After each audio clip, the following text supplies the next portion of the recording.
আসসালামু আলাইকুম। জেনতারা নিউজ বাংলা অধিবেশন প্রবাহতে আপনাদের স্বাগত। আজ লন্ডন স্টুডিও থেকে আছি আমি মীর সাবির, আর ঢাকায় আমার সাথে রয়েছেন সুমাইয়া শিমু।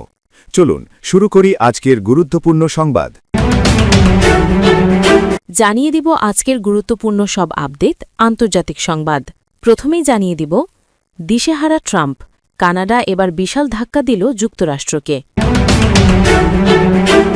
এরপর আরও জানিয়ে দিব পরমাণু অস্ত্রের চেয়েও ভয়ঙ্কর অস্ত্র ইরানের হাতে।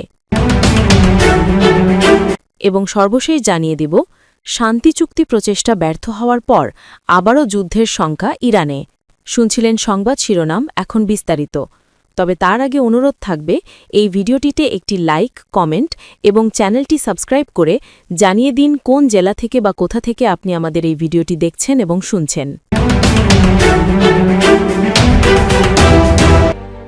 ইরান নিয়ে যখন রীতিমতো নাকানি চুবানি খাচ্ছেন মার্কিন প্রেসিডেন্ট ডোনাল্ড ট্রাম্প, ঠিক তখন শান্তশিষ্ট প্রতিবেশী কানাডার তরফে রীতিমতো বিপ্লবী ঘোষণা আসলো ট্রাম্পের প্রতি।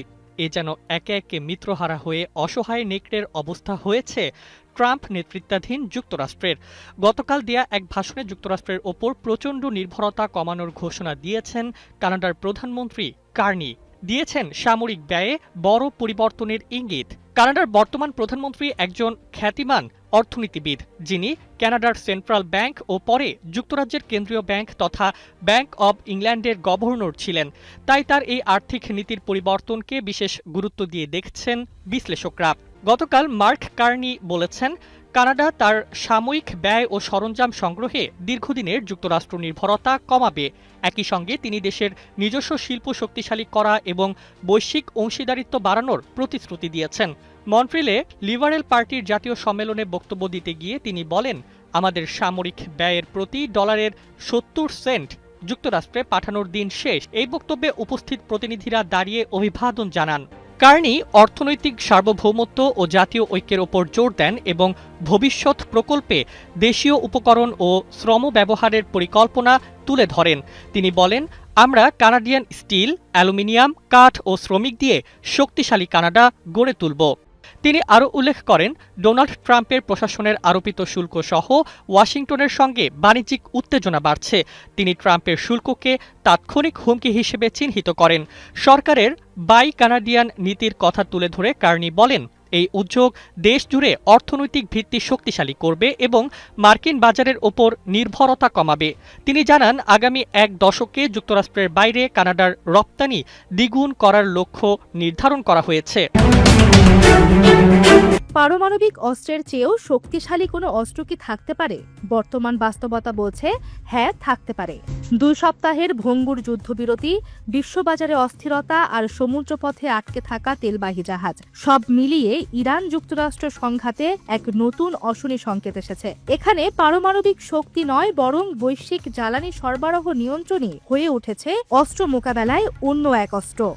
সাম্প্রতিক সংঘাতে স্পষ্ট হয়েছে ইরান সরাসরি সামরিক শক্তি প্রদর্শনের পথে হাঁটেনি, বরং তারা বেছে নিয়েছে কৌশলগত পদক্ষেপ। তা হলো একটি দরজা, আর সেই দরজার নাম হরমুজ প্রণালী। হরমুজ প্রণালী হলো পারস্য উপসাগর থেকে সমুদ্রপথে বের হওয়ার একমাত্র পথ। সৌদি আরব, ইরাক, কুয়েত, সংযুক্ত আরব আমিরাত ও কাতারের জ্বালানি এই পথেই বিশ্ববাজারে পৌঁছায়। যুদ্ধের মাঠে বিস্ফোরণ থাকলেও কৌশলগত দিক থেকে ফলাফল ভিন্ন চিত্র দেখায়। ইরানের শাসন ব্যবস্থা পরিবর্তনে, ইসরায়েল আমেরিকা জোটের আগ্রাসনে টালমাটাল মধ্যপ্রাচ্য, যার প্রভাব পড়েছে দুনিয়া জুড়ে।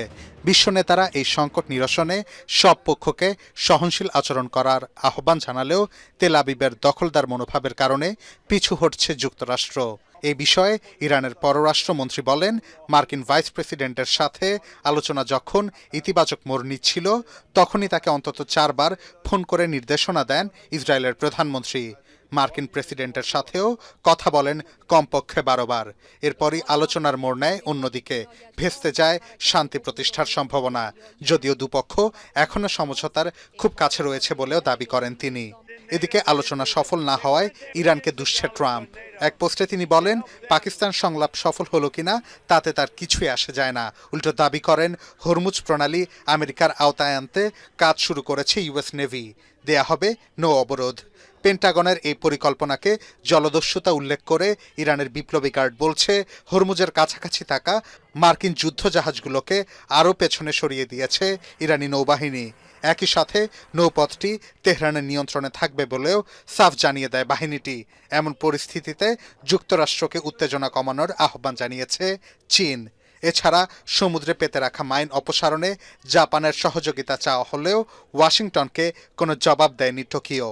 ন্যাটো, ইইউ সহ প্রায় সব দিক থেকে কোণঠাসা হয়ে ট্রাম্পের হুমকি, যেসব পক্ষ তাদের সাথে নেই তাদের দেখে নেবে তার প্রশাসন। এরপরই ট্রাম্পকে মানসিক ভারসাম্যহীন উল্লেখ করে দ্রুত অপসারণের দাবি জানান সাবেক সিআইএ প্রধান।